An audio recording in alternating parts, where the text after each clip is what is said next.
میری کزن اور میری عمر میں صرف 1 سال کا فرق ہے، مگر ہم دونوں ایک ہی کلاس میں پڑھتے تھے۔ ہم چونکہ ایک ہی کلاس میں پڑھتے تھے، اس کی وجہ سے ہم دونوں کو ایک ساتھ ہی پڑھائی کرنے کا کافی موقع ملتا رہتا تھا۔ ہم دونوں کزن بجائے اپنے اپنے کمروں میں جانے کے مین لاؤنج میں بیٹھ کر ایک ساتھ اپنا ہوم ورک کیا کرتے تھے۔ ہمارے والدین کافی سخت اور مذہبی مزاج والے لوگ ہیں اور پڑھائی کے معاملے میں اور بھی زیادہ سختی تھی۔ انہوں نے ہمارا ٹی وی دیکھنا ہمارے پڑھنے سے مشروط کر رکھا ہے اور ہمیں خرچہ بھی اسکول کے مارکس کو دیکھ کر ملا کرتا تھا۔ ہمیں بھی اس سے کوئی پریشانی نہیں تھی کیونکہ ہم عام بچوں کی طرح اپنی توجہ پڑھائی پر ہی رکھا کرتے تھے۔ ہم بالکل عام کزن کی طرح تھے، مگر وہ سال کچھ عجیب ہی تھا۔ میں نے اپنی کزن کے بارے میں کبھی غلط نہیں سوچا تھا۔ سعدیہ میری کزن عام لڑکیوں کی بجائے اپنی عمر سے چھوٹی دکھتی تھی۔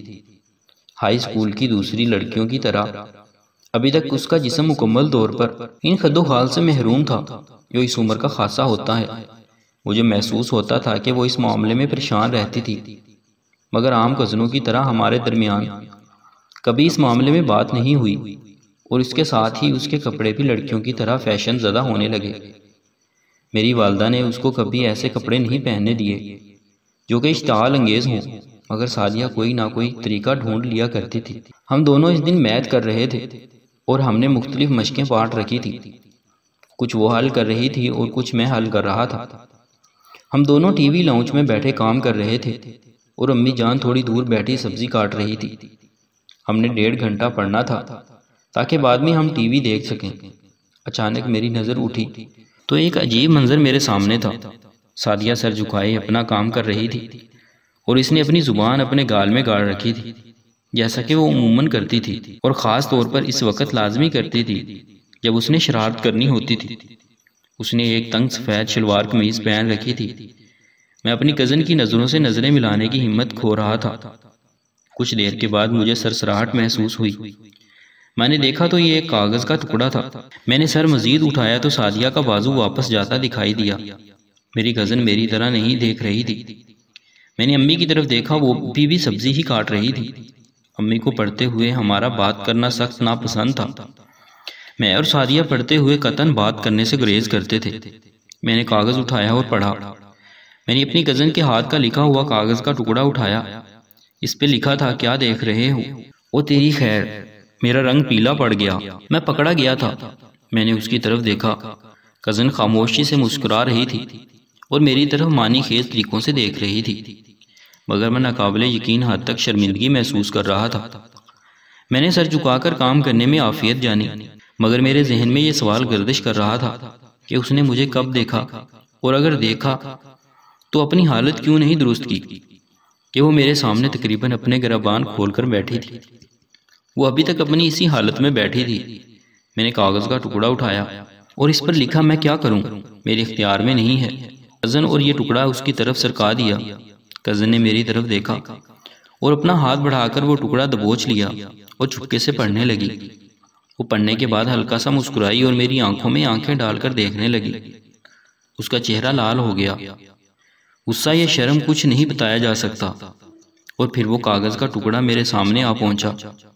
اس پہ لکھا تھا، مگر کیوں جناب؟ میرا چہرہ شرم سے لال سرخ ہو گیا۔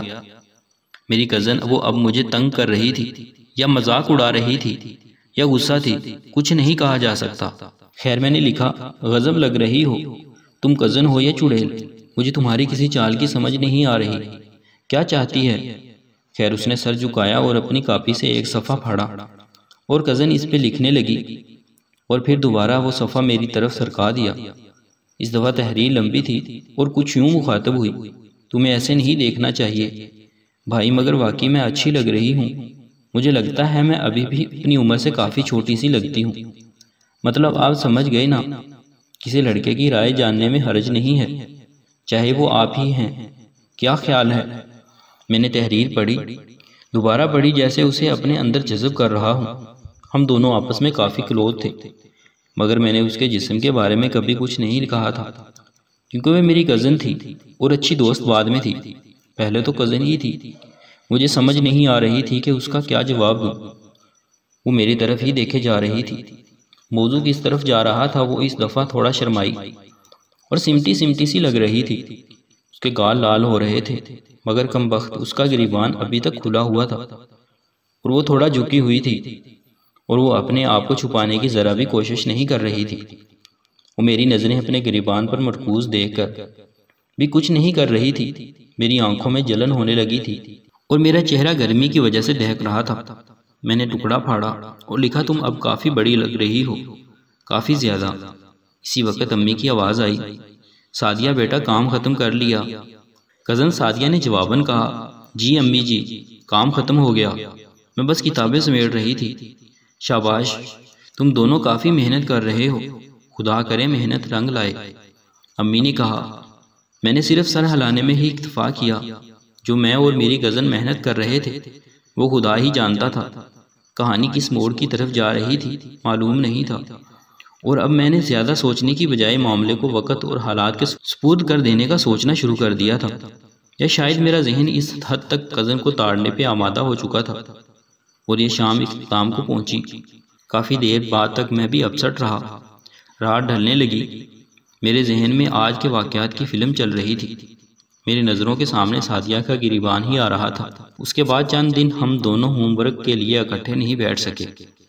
کچھ میری شرمندگی وجہ بنی اور کچھ دوسری مصروفیات، اور پھر سوموار کے دن ہم دونوں دوبارہ لاؤنج میں ایک دوسرے کے سامنے بیٹھے۔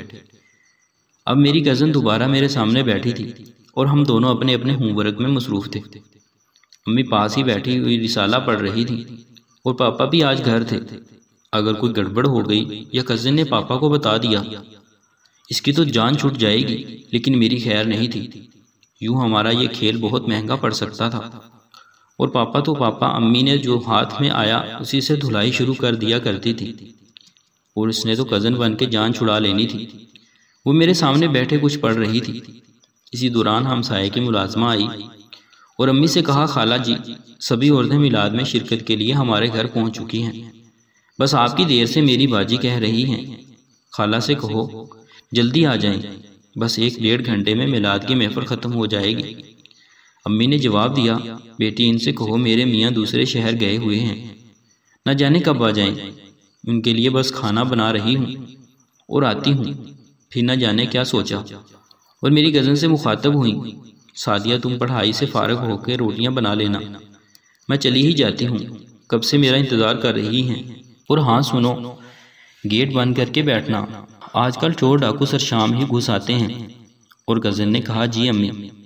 اور اس طرح امی ہمسایوں کے گھر جانے کی تیاری کرنے لگی، لیکن تھوڑی دیر بعد ہی میرے ابو گھر آ گئے اور ہم ایک بڑے گناہ سے بچ گئے۔ اس کے بعد امی نے ہمیں اکٹھے بیٹھ کر پڑھنے نہیں دیا، اب ہم اپنے اپنے کمرے میں بیٹھ کر پڑھائی کرتے ہیں، اسی لیے لڑکا لڑکی کا ایک کمرے میں بیٹھ کر پڑھنے سے دین میں بھی منع کیا گیا ہے۔